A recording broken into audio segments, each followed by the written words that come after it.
जब तक आप मुंबई से नहीं है, मुंबई का आगे कि वहां पे एक समान है उधर, मुंबई में मतलब मैं बात कर रहा हूँ मेन मुंबई की, मैं वो मुंबई का दूसरा इसको बोलते हैं मुंबई है, पर वो है मुंबई से बहुत ही दूर, ठीक है ना।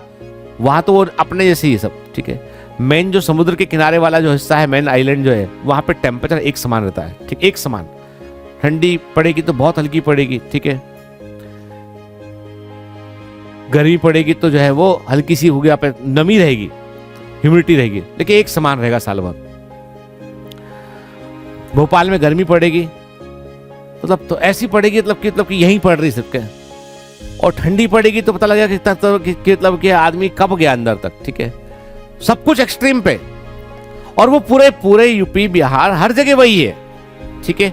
केवल आप समुद्र के किनारे भी, यहाँ पे मौसम एक समानता हो, जगह छोड़ दें आप, चेन्नई छोड़ दें आप, मुंबई छोड़ दें आप, ठीक है, बाकी सब जगह एक जैसा है। तो अब प्रश्न उठता है कि हम फिर बीमार क्यों पड़ रहे हैं बार बार, ठीक है। उसके पीछे कुछ बड़ा कारण है। एक बड़ा कारण है आपका कि आप में से कई लोग जो है वो घर से पहली बार बाहर निकले हैं, तो होम सिकनेस, घर की याद आना बिल्कुल कॉमन चीज है, ठीक है। कि घर में आदमी जब रहता है ना अपने घर में, तो वो कोई फैसिलिटी ज्यादा हो चाहे ना, लेकिन वो कंफर्टेबल, क्योंकि उतनी आजाद, जितनी आजाद आप यहां पर अभी हैं, वहां तो कुछ ना कुछ काम में लगा के रखते हैं कि ये कर लो, कर लो, कर लो, ठीक है, इंस्ट्रक्शंस मिलते रहते हैं, ठीक है।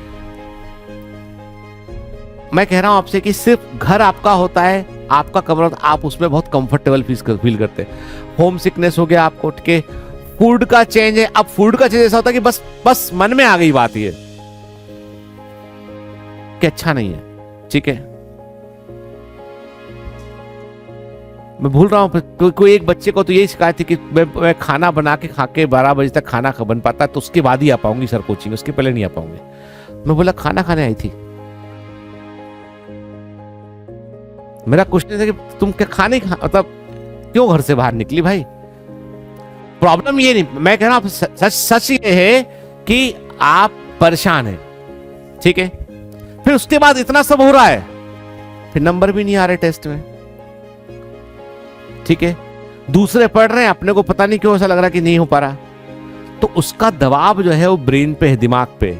और दिमाग में क्या है, वो आपका ब्रेन पे से वो इंफॉर्मेशन फोर ब्रेन से, हाइपोथैलेमस से होती है, वो एंडोक्राइन सिस्टम तक पहुंच रही है। और एंडोक्राइन सिस्टम क्या कर रहा है, वो फिर वो आपके उस स्ट्रेस को आगे ट्रांसमिट कर रहा है। वो इम्यूनिटी वीक हो रही है, भूख नहीं लग पा रही है, ठीक है, खा रहे हैं परंतु वीकनेस लग रही है, because you are not happy. आप का कन्विक्शन जो है वो, जिस कन्विक्शन आए थे वो कहीं ना कहीं पे वो समय गुजरने के साथ जो है वो फैंट पड़ रहा है, और अब जो है वो लग रहा है कि नहीं यार अब पूरा हो जाए, ठीक है, दिमाग में। और ये भी मान लीजिए आप जब आप दिवाली की छुट्टी में जाएंगे ना, आप एक वीक के लिए अपने घर जाएंगे, आप 3 दिन के बाद में खुशी खत्म हो जाएगी, अब लगेगा दोबारा चलते हैं, ठीक है ना। 5-7 दिन के बाद में, 8 दिन के बाद में यू विल अगेन फील कि यार, क्योंकि वो मैंने कहा ना कि वो एक जो है वो 2 दिन 3 दिन तो मतलब बहुत अच्छा, उसके बाद आपको लगेगा कि आपको फिर कुछ मिसिंग आउट हो गया, कुछ मिस हो गया लाइफ से। जो स्ट्रेस है ना वो भी नहीं होता ना, तो मतलब मिस करता है कि यार कि ये चीज नहीं हो रही है, ठीक है। तो सारा खेल जो है वो है आपका ब्रेन का। आपको टेस्ट सीरीज ज्वाइन करना है, अभी तक आपने ज्वाइन नहीं किया है तो रुकिए, बायोमेंटस का रिवाइंड टेस्ट सीरीज ज्वाइन कीजिए। वहां पर 15 माइनर टेस्ट होंगे, 4 मेजर टेस्ट होंगे, 6 फुल सिलेबस टेस्ट होंगे, कुल 25 टेस्ट होंगे, और इन 25 टेस्ट में आप 5000 most important, most probable question cover कर रहे होंगे।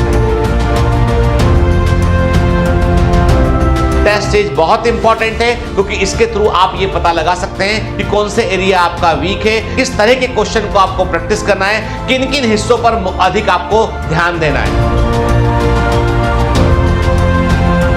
अब और कितना इंतजार करेंगे, अब आ जाइए, साथ मिलकर मेहनत करते हैं, और टेस्ट सीरीज के दम पर ही हम 675 नंबर से ऊपर ला सकते हैं। लेकिन आपको ये अपने आप से प्रॉमिस करना होगा कि टेस्ट सीरीज की तैयारी आप बड़ी गंभीरता से करेंगे, एनसीईआरटी का इस्तेमाल करेंगे और अच्छे से पढ़ेंगे, तो टेस्ट सीरीज भी काफी है मंजिल को पाने के लिए।